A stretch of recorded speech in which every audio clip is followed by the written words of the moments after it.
పవర్లోకి వచ్చాక పవన్ కళ్యాణ్ అసలు ఏం చేశారా అనే వాళ్ళకి ఈ వీడియో చూడండి. ఈ వీడియోను ఎండ్ వరకు చూడండి. ఆగస్టు 2024లో 13,326 గ్రామాల్లో గ్రామసభ నిర్వహించి 4,500 కోట్ల రూపాయలు రిలీజ్ చేసి వరల్డ్ రికార్డులోకి ఎక్కాడు. నువ్వు ఎక్కావా? పల్లె పండుగ పంచాయత్ వారోత్సవాలు అనే పేరుతో రూరల్ ఏరియాస్ లో 30,000 డెవలప్మెంట్ ప్రాజెక్ట్స్ ని ఇనిషియేట్ చేశాడు. ఇదేనా నువ్వు చేసావా?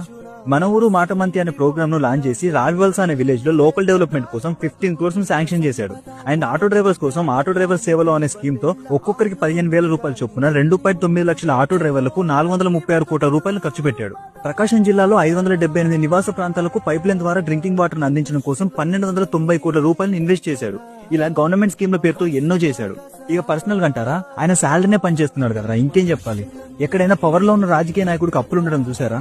ఆయనకు బయట 65 కోట్ల రూపాయలు అప్పు ఉంది.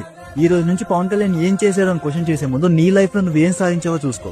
ఒక మనిషిలో తప్పులు తీయాలి అంటే ముందు మనం మనిషే ఉండొద్దు. ఎందుకంటే ప్రతి మనిషి ఎక్కడో దగ్గర తెలుసో తెలియకో తప్పులు చేసే ఉంటాడు. సో పవన్ కళ్యాణ్ జనాలకు ఏం చేయాలని నువ్వు అనుకుంటున్నావో అది నువ్వు చేసి వచ్చి అప్పుడు పవన్ కళ్యాణ్ గురించి కామెంట్ చేయి.